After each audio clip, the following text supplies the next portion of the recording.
Oh, well, here we go. I guess I didn't press record, but I guess the phone does what the phone does. Today is this is going to be the first video that I post on my YouTube channel, and I'm excited for it. And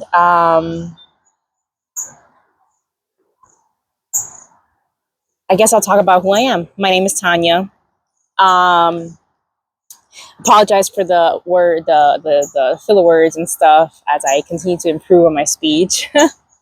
uh, Today, again, let me introduce myself. My name is Tanya. Uh, New York City, born and raised, 29, former healthcare corporate girly in a way.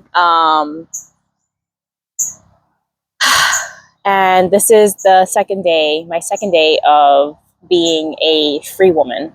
And I say free woman in the sense that I am here at 9:30 in the morning in the park on a day that I normally would be at work.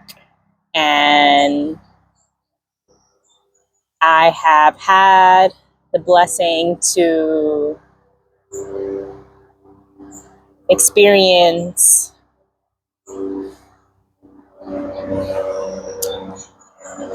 just a lot of bees, and I get a little nervous around bees, but I know that if you leave them alone, they don't bother you. But anyways, back to the story. So I've had the experience of being somewhere for 7 years, and obviously I'm keeping like the details of where I worked private, even though it's not private. But it was a great place to work. It taught me a lot.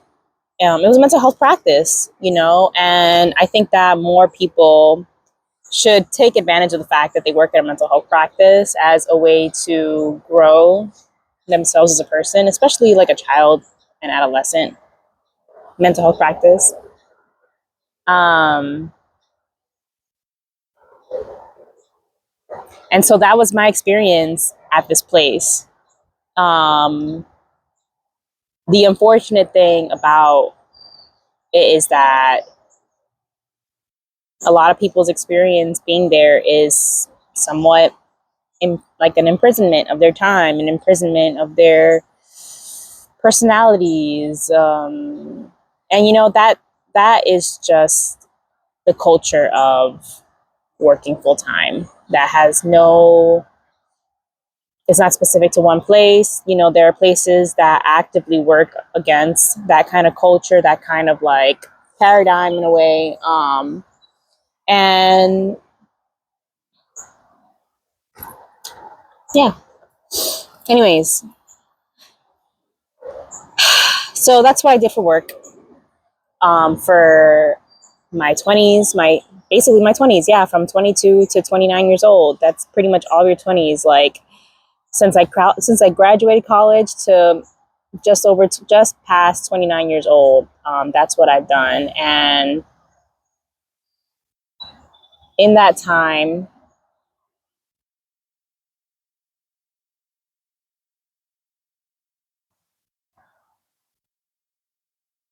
I remember first starting out, I was still living with my parents. And when I tell you, I was out of the house from 8 a.m. and I wasn't back until 10 p.m. And a huge part of that was because honestly, like I just didn't want to deal with the toxicity. I didn't want to deal with the toxicity.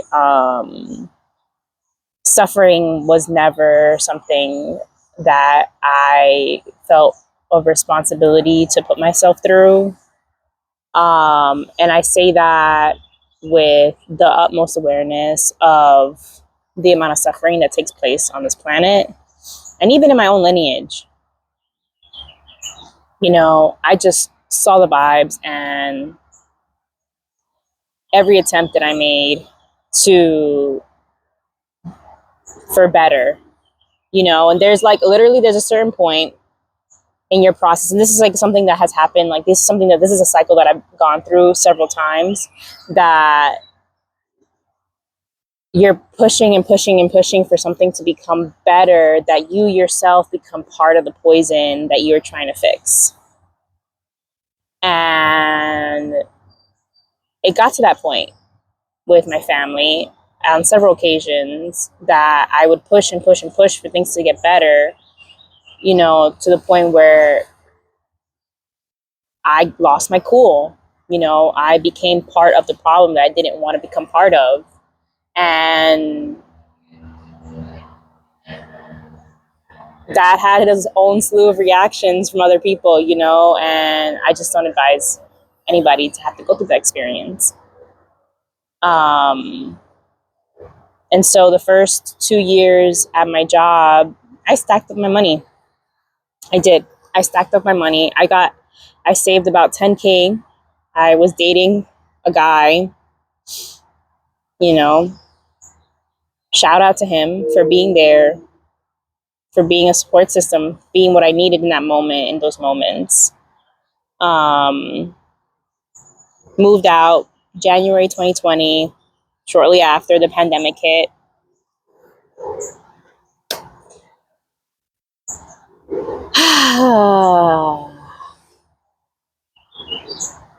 And then during the time where because I was always at work, right? It's like I didn't want to deal with the stressors at home and the stressors at work. Because the stressors at home, I felt like I had always, like, I had studied, I had graduated with a degree in sociology, public health, and child psychology from New York University. And being awakened at such an early age, like I was awoken, and seeing like a lot of the isms play out in my own household, you know, from the patriarchy, you know,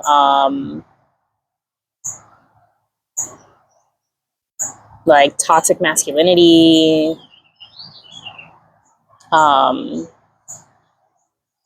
toxic like stepmother to stepdaughter relationship, the favoritism of serving men in my household over the women, where the daughters needed to fend for themselves, kind of like a Cinderella story, honestly.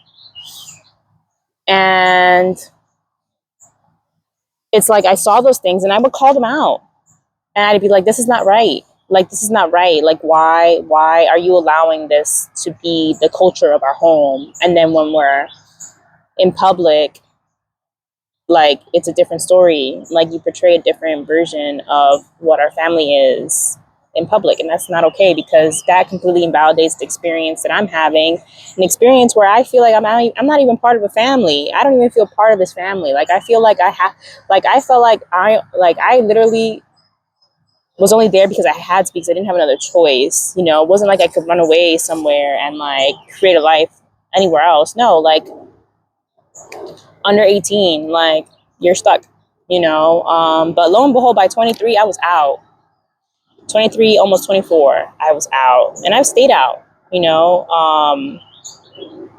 And so seeing like that kind of chaos happening in a household, and then at work, it was also chaotic, you know. But at least like at least there was like something there that like kept me going. Like, it was exciting, it was like meaningful, because like you're working at a mental health clinic at like one of the best hospitals. Now is the best hospital, #1 hospital in the country. And yeah, I stand by that. Like, I did that, you know, I did those years. But I will say, like, a lot of the way that place used to work was so chaotic. It was just like, wow, like, I cannot be experiencing chaos both here and at home. And like, for the people that just do that, and that's their life, like, you clearly are strong as heck. And like, but it doesn't have to be that way, is my point.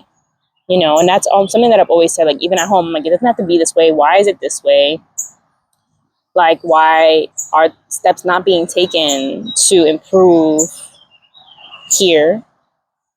And then at work, you know, it's a little bit trickier, but like, there were a lot of things that I pushed for, and that I, you know, with the approval of my manager, I didn't get any credit, but at least I got the approval to get it done. a lot of things to really standardize and to improve the way that the practice functioned, which definitely helped in creating that ease that I was searching for. It's so funny because a lot of times I would suggest a workflow that would create like ease, and people would be like, "Oh, I don't really feel affected by that, by that much." And I'm just like, "Yeah, because like you've allowed yourself to accept that this is you came into agreement with this reality, and so you've just allowed yourself to just experience this chaos and normalize it. So that's why you feel like it doesn't affect you, but like it does affect you because like in ways that you're probably not even conscious of. And of course, like how could you be conscious of so many things when you know that is a whole conversation in itself, so I'm not even gonna go in there. But I knew about like the relationship between like I was conscious of things before, like since a very early age. And so fast forward to pandemic, right? Now I've escaped this toxic family, and now like I've also escaped the chaotic culture of my job, and like I'm living in this isolated experience that the pandemic required. And I finally have the mental bandwidth to like think and to create and to like reflect and to heal. And that's what I spent the pandemic doing. A lot of people, and like, cultivating skills and such like that.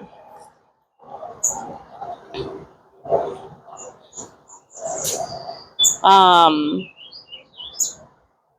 Definitely a huge part of it was thinking through and really processing the pain that I had experienced from my childhood, and like unlearning a lot of things. Like one very prevalent thought that always like it was hard for me to grow out of was my family would be better off without me if I wasn't ever here to begin with. That's the point that my family got me to, is that they would be better off if I wasn't even alive. And I definitely thank God for pulling me out of those mindsets, because I know that whenever I was in those deeply painful emotional states, my ex would be extremely worried about me and my safety. And fortunately, I never did anything to harm myself.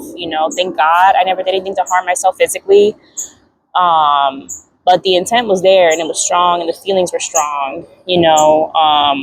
But for something like I will say, there was always something that pulled me away from doing those things. And I'm grateful that my relationship with God was stronger than the influence that negativity and the different ways that you can describe that, depending on your faith. Like the negativity, like it didn't like no, like it didn't allow. I like it. It was not allowed to take the direction of my life wherever wanted to. Like no. And I'm very grateful for that, because there was definitely a couple of times where it could have won, and I'm really grateful that it didn't. So fast forward, a little bit into the pandemic is when I finally start my entrepreneurship journey, spiritual growth journey, that kind of thing. And I don't remember if it was the spring of 2020 or the spring of 2021 that my spiritual journey started with how I felt after listening to the Chilombo album, actually, by Janae Aiko. Like that was the album that resonated something in me so deeply that I was just like, you know what, like, yeah, like I really want to grow spiritually.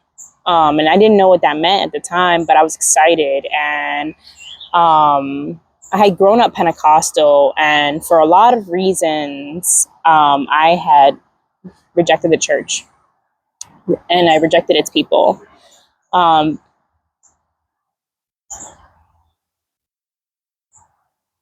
There's a lot of reason for that, even within my own family. I have family members that like my thing is, and this is even like how I feel about like new age spirituality, which I did have a little bit of time to dabble in it. Went into it with some depth, but not the depth that is so concerning. um, and so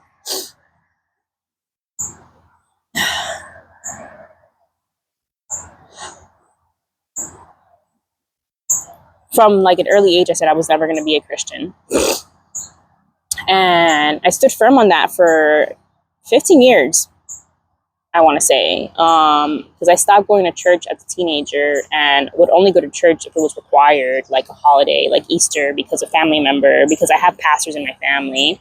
And, you know, it was one of those things where like they would invite us to the church during these major holidays like Easter, you know, or a birthday or something. And we would go out of respect, you know, but in my home, and it's probably why my home was so chaotic, because the negative energy, however, whatever faith that you want to assign a name to that, had a grip on my household and had a grip on my family. And there are many, many things that I've done during the pandemic to break a lot of the holds that that negativity has had in my spiritual DNA.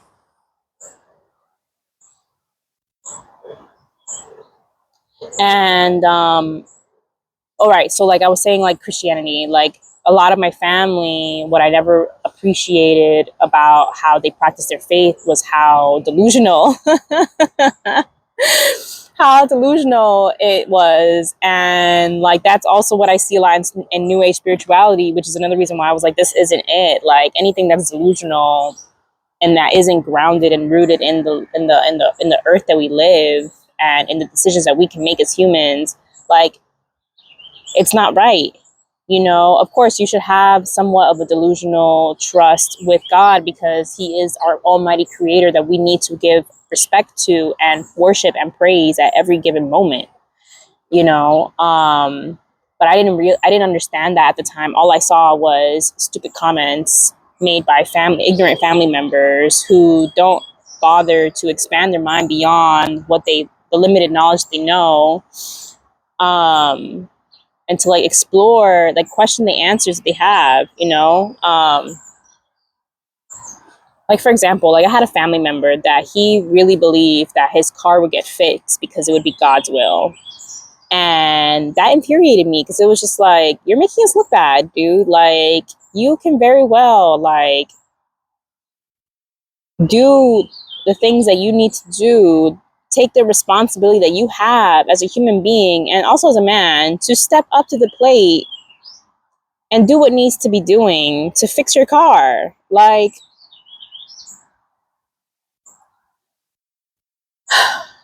you know, like,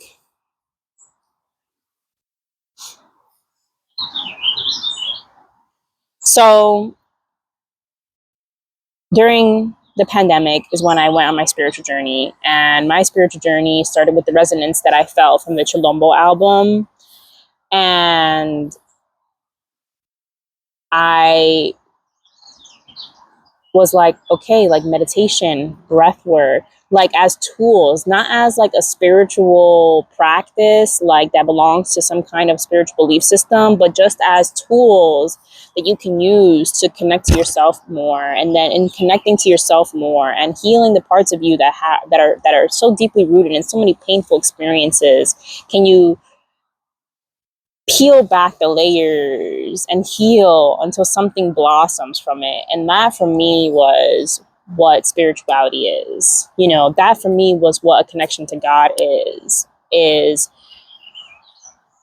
putting yourself through the process of cleansing your spirit of the darkness that not only you have, but also the darkness that you inherit from from your lineage. Because again, remember, I'm a sociology person. I'm a sociology person, public health person, child psychology person, you know, and I studied a lot of the stuff that I studied in college was specifically like how has generational trauma like manifested like in the United States specifically, like what are the things, like why does the society function the way that it does. Anyways, fast forward, generational curses, that's the perspective that I have. That's how I mixed it with spirituality. And then it got to the point where I was like, okay, things are getting a little new age. And I was dipping a toe. Astrology was a big part of it. I'm not gonna lie. Like, I went really deep into my own birth chart. I learned every part of my birth chart as much as I could. And I used that shit as a tool to reflect on my experiences, because unfortunately it did have a lot of things that resonated, you know.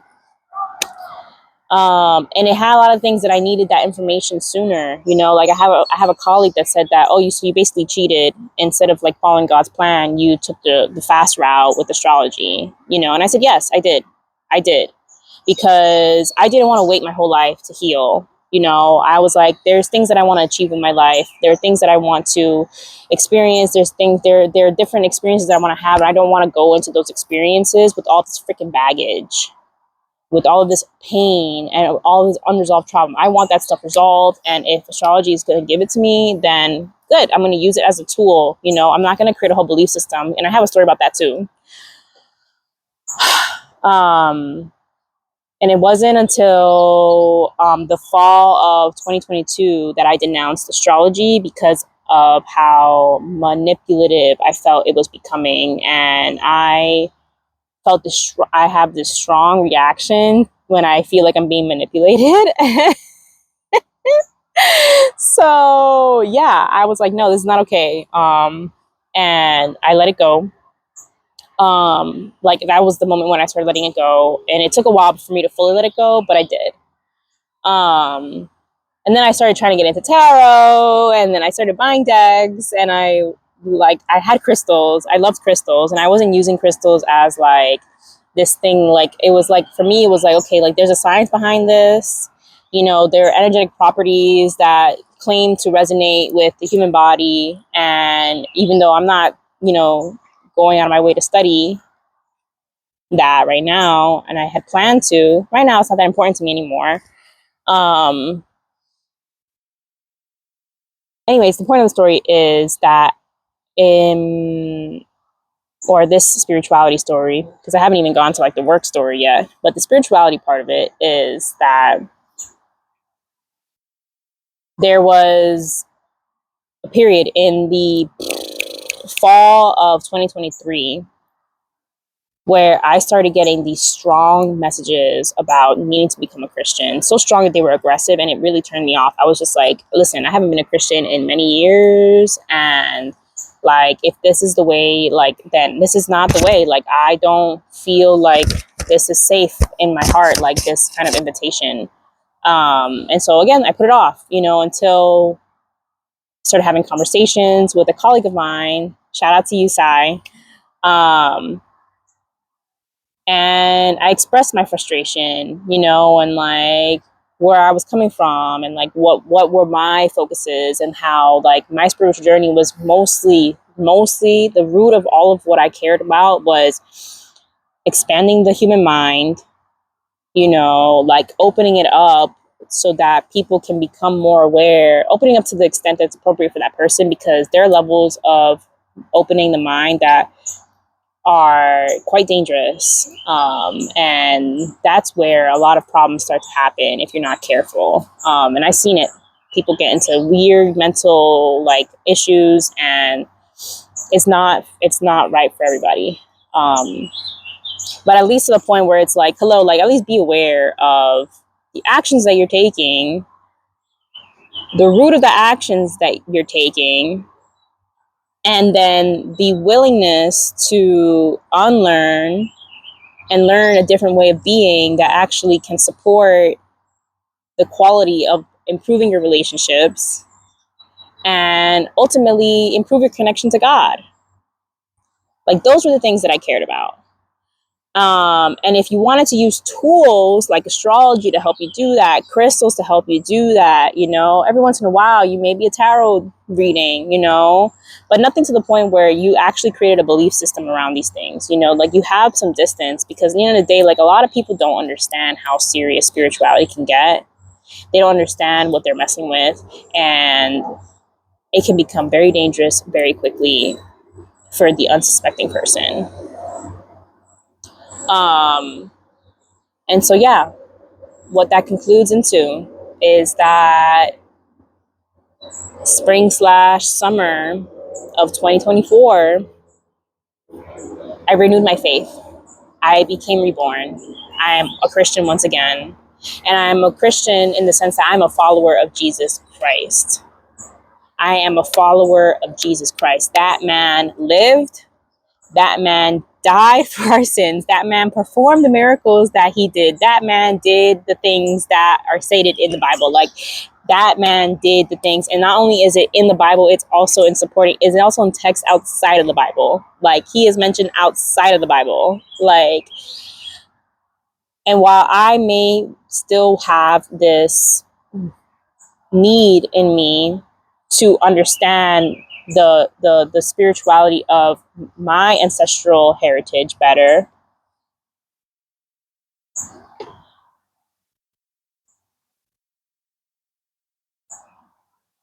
and maybe with God's permission, he'll allow me, you know, because there is importance to connecting to nature and to the world around you, and to seeking medicine from nature, especially in the world that we live in today, where everybody is so trapped because of capitalism and like the way that the world functions. It's very technology based. It's very much disconnecting humans from the natural sources that we came from, you know, and the medicines that exist naturally that we can survive off of, so we don't have to be so sick, you know. That's also part of the spiritual practice that I care about, you know, and I do hope to maybe incorporate that. But since this video is gonna cut off soon, and I want to end it with this, I hope you have a blessed day. Thank you for watching my first YouTube video. If you have any questions, please share them. I'm looking